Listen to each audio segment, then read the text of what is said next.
कितना खुशी है बेटा साइंटिस्ट बन गया? बहुत खुशी है। बड़ी लड़ाइयाँ जीतने के लिए आपको छोटी लड़ाइयाँ हारनी पड़ती हैं, तो इन छोटी लड़ाइयों में ना उलझें, अपनी लक्ष्य के प्रति प्रतिबद्ध रहें और अपना काम करते रहें। बेसिकली अपॉर्चुनिटीज़, आप डीआरडीओ साइंटिस्ट नहीं, आप कुछ भी बनना चाहते हैं, बस अपने आप का एक लक्ष्य निर्धारित करें और उस पर काम करते तो रहें। लग रहा था कि बेटा हमारे कुछ करेंगे। हाँ, कुछ करेगा ही।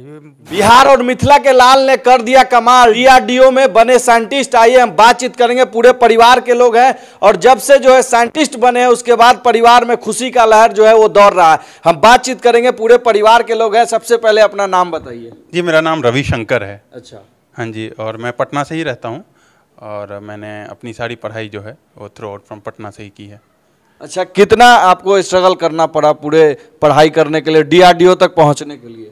जी, स्ट्रगल तो था, काफ़ी स्ट्रगल था। मैं जॉब करते हुए मैंने ये प्रिपरेशन की है, तो काफ़ी पढ़ाई करनी पड़ती है। 3 स्टेजेस होते हैं इस एग्ज़ाम में, तो उनके लिए काफ़ी रातों को जगा हूँ। काफ़ी सिलेबस, वास्ट सिलेबस होता है, वो कवर किया है, तो काफ़ी संघर्ष के साथ और पढ़ते हुए ये हुआ है एग्ज़ाम। मतलब आप जॉब भी करते थे और एक तरफ पढ़ाई भी करते थे? जी हाँ, मैं डीआरडीओ में साइंटिस्ट बनने से पहले मैं 2 जॉब कर चुका हूँ। एक प्राइवेट कंपनी थी, Alstom transport India limited, France की मल्टीनेशनल कंपनी है, वहाँ मैंने काम किया। फिर एक एचपीसीएल जो महारत्ना पब्लिक सेक्टर यूनिट है, वहाँ मैं काम कर रहा था। तो इन दोनों जगह काम करते हुए मैंने इसकी तैयारी की है। अच्छा, कितना आप ग्रेजुएशन करने के बाद कैसे डीआरडीओ तक पहुंचे? क्योंकि बहुत सारे लोग ये हार मान लेते हैं, ग्रेजुएशन करने के बाद कहते हैं मेरा जॉब नहीं हो रहा है, 2-3 इंटरव्यू दिए, 2-3 एग्जाम दिए, उसके बाद कि कैसे तैयारी करें कि डीआरडीओ तक पहुंचे? तो अगर डीआरडीओ की बात करें तो इसका 3 स्टेज में एग्ज़ाम होता है। पहले तो आपका गेट होगा। अगर आपने ग्रेजुएशन किया है किसी सब्जेक्ट से, for example mechanical, electrical, civil, किसी से भी, उसके बाद आपको एक गेट का एग्ज़ाम देना पड़ता है। तो उस गेट के एग्ज़ाम के बाद वो आपको रिटन के लिए बुलाएंगे, तो डीआरडीओ अपना एक रिटन और एग्ज़ाम लेता है। तो गेट के बाद आपको डीआरडीओ का रिटन एग्ज़ाम क्वालिफाई करना पड़ेगा और रिटन एग्ज़ाम क्वालिफाई करने के बाद इंटरव्यू के लिए कॉल आता है, तो आपको फिर उसका इंटरव्यू क्वालिफाई करना पड़ेगा। उस क्वालिफिकेशन के बाद भी एक मेरिट लिस्ट प्रिपेयर होती है, जिसमें 80% जो है वो आपके रिटन एग्ज़ाम पे वेटेज होगा और 20% आपके इंटरव्यू पे वेटेज होगा। इनको मिला के एक मेरिट लिस्ट बनती है, फिर आपका जो है फाइनल सिलेक्शन होता है। तो फाइनल सिलेक्शन जो है इनका डीआरडीओ में हो गया और उनकी माता जी हैं, पिताजी हैं, इन लोगों से भी बात करेंगे। माता जी, कितना खुशी है बेटा साइंटिस्ट बन गया? बहुत खुशी है, बहुत खुशी के बाद लाजमी है जो खुशी आएगा ही, बच्चा बना है तो।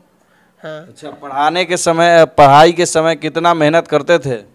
काफ़ी मेहनत करता था, इसको कहने की ज़रूरत नहीं पड़ती थी, ये खुद करता था। हम लोग को यहाँ कहना पड़ता था कि अब सो जाओ, अब मत पढ़ो, लेकिन ये अपना लगा रहता था। मतलब आप कहती थी कि हाँ, सो जाओ, अब मत पढ़ो, लेकिन ये हार नहीं माना, ये पढ़ते रहता था, ये किसी की बात नहीं सुनता था। पढ़ाई के आगे खाना पीना कुछ नहीं, इसको एकदम ध्यान रहता था, सब केयर में हम करते थे। खाना पीना भी भूल जाते थे, इतना पढ़ाई का जो है। इनको पिताजी हैं, कितना खुशी है बेटा अब साइंटिस्ट बन गया? बहुत खुशी है, बहुत खुशी है। बहुत खुशी है। अच्छा, कभी पैसा वगैरह का भी दिक्कत हुआ, क्योंकि आप लोग भी लोअर मिडिल क्लास फैमिली से आते हैं? नहीं, कोई खास नहीं था। कर लेते थे, क्योंकि शुरू से आपको लग रहा था कि बेटा हमारे कुछ करेंगे? हाँ, कुछ करेगा ही। 1 क्लास से इंजीनियरिंग तक थ्रू आउट फर्स्ट क्लास अच्छे पढ़ाई करते थे। तो अच्छे पढ़ाई करने का आज नतीजा हुआ कि ये जो है डीआरडीओ में साइंटिस्ट बने। उन विद्यार्थियों के लिए क्या कहेंगे जो हार मान जाते हैं, जो पारिवारिक उलझन में पड़ जाते हैं या परिवार के पैसा की कमी के कारण पढ़ाई छोड़ देते हैं, उन लोगों को क्या कहेंगे मोटिवेट करने के लिए? जी, मैं उनसे एक ही बात कहूँगा कि आप अपनी जगह पे खड़े रह के अपने लक्ष्य के प्रति ईमानदार रहें, खुद के प्रति ईमानदार रहें, मेहनत करते रहें। अपॉर्चुनिटीज़ आपके पास आएगी, हो सकता है देरी हो, लेकिन अगर आप अपनी जगह पे खड़े होके अपना ईमानदारी से मेहनत करेंगे तो ज़रूर सफलता आपको मिलेगी। मेरे साथ भी ऐसा ही था और सभी की जर्नी, जिन्होंने भी अपनी लाइफ में कुछ अच्छा किया है, उनकी जर्नी यही रहती है कि सबकी ज़िंदगी में अंधेरा आता है। आपकी ज़िंदगी में अभी है तो ये ना सोचें कि सवेरा नहीं होगा। आप पढ़ते रहें, आप अपनी जगह पे खड़े रहें, आप अपने प्रति ईमानदार रहें, ज़रूर भगवान जो है वो आपको सफलता देगी। मैं भी उसी फेज से गुजरा हूँ, बाकी लोग भी इसी फेज से गुजरे हैं, आप भी उसी फेज से गुजर रहे हैं, तो निराश ना हो, हताश ना हो, सफलता मिलेगी। अच्छा, कब आपको लगा कि आप जो है मुश्किल घड़ी से गुजर रहे हैं, स्ट्रगल कर रहे हैं इस साइंटिस्ट बनने के क्रम में?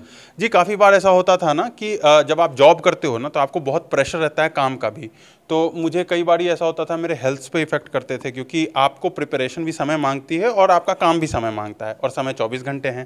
तो उस दौरान भी मुझे काफ़ी ये डिमोटिवेशन होता था कि मेरे पास समय नहीं है और मैं मतलब अच्छे से सही तरीके से चैनलाइज करके अपने प्रिपरेशन को नहीं कर पा रहा हूँ। तो काफ़ी चुनौतियाँ आई बीच में। प्रिपरेशन कभी सीधी लाइन नहीं होती, वो हमेशा ऊपर नीचे होती है। तो कभी आप बहुत नीचे चले जाते हो, कभी आपको लगता है नहीं कर लूँगा। तो उस रोलर कोस्टर राइड में जो चीज़ें आपको मोटिवेट करती है वो आपके अंदर का वाई, कि आप ये क्यों करना चाहते हैं, आप कहाँ अपनी ज़िंदगी को देखते हैं, कहाँ अपने आप को देखते हैं, कहाँ अपने परिवार को देखते हैं। तो अगर आपके अंदर वो मोटिवेशन है, अगर आपके अंदर वो दृढ़ता है, तो सामने के सारे डिस्ट्रैक्शन, सामने आसपास की सारी चुनौतियों से आप पार पा लेंगे और ज़िंदगी एक अच्छी तरीके से आप जीने के लिए एक अच्छी जगह पे ज़रूर पहुंच जाएंगे। कभी ताना वगैरह भी सुनने को मिला, पड़ोसी हो, रिश्तेदार हो? देखो, अगर आप उन चीज़ों पे ध्यान दोगे तो फिर आप उस जगह नहीं पहुंच पाओगे जहां आपको पहुंचना है। तो ज़रूर आप जिस समाज में रहते हो वहाँ अच्छे लोग भी हैं, वहाँ बुरे लोग भी हैं। तो अगर आप उन पे उलझोगे तो फिर आपका जो अल्टीमेट गोल है, आप कहते हैं कि बड़ी लड़ाइयाँ जीतने के लिए आपको छोटी लड़ाइयाँ हारनी पड़ती हैं।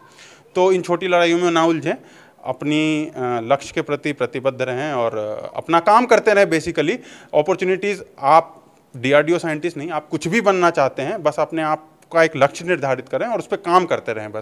बस अपने आप को डेली इम्प्रूव करते रहें कि आप कल से आज कितने बेहतर हैं बस। अच्छा, शादी, अब तो जॉब हो गया आपका, अब शादी कब करेंगे? जी, वो तो माँ बाप डिसीजन लेंगे, वो मेरे हाथ में नहीं है। शादी कब करेंगे? अब तो जॉब हो गया। जब अच्छी लड़की मिल जाए। और ये बहुत बड़ी है बात है, जो ये मिथिला का गौरव हुआ। हमारा ये लड़का जो मिथिला का नाम रोशन किया। बिल्कुल नाम रोशन किया, बिहार का नाम रोशन किया, मिथिला कॉलोनी का नाम रोशन किया। हम लोग भी गौरवान्वित हैं इससे। देखिए, तो सबसे बड़ी बात है कि बिहार के मिथिला से आते हैं और मिथिला कॉलोनी में रहते हैं। मिथिला कॉलोनी में रहते हैं और सब जगह ये अपना नाम रोशन किया है और हम लोग गर्व महसूस करते हैं। दहेज वगैरह लेना है कि नहीं? नहीं, दहेज क्या लेंगे, इसके पास इतना ही भगवान दिए हैं, भगवान ऊपर वाले ने दिया है। मेहनत इसका था और आशीर्वाद भगवान का था। तो देखिए, माता जी हैं जो आज इतना खुश हैं कि बेटा जो है साइंटिस्ट बन चुके हैं और बिहार के साथ साथ मिथिला का भी नाम रोशन कर रहे हैं और पटना के ये मिथिला कॉलोनी में रहते हैं, यहाँ का भी नाम रोशन कर रहे हैं। बाकी जिन लोगों को भी वीडियो अच्छा लगे कमेंट करके जरूर बताएगा और वीडियो को एक बार